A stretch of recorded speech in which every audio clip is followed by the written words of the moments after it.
So dulu namanya tigo koto, si tanang si talang batu kambiang jalan lubo, konan bawang lahado dulunya, ampe nagari kini banamo.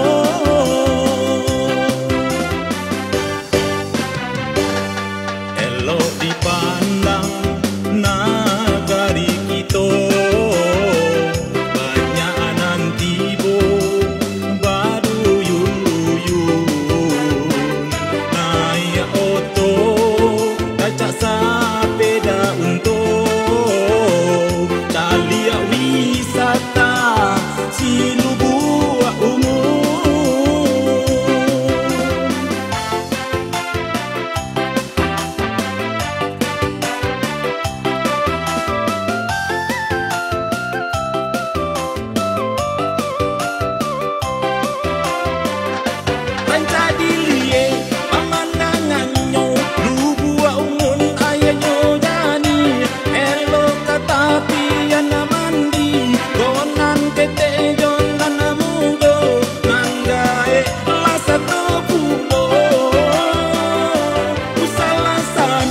Dan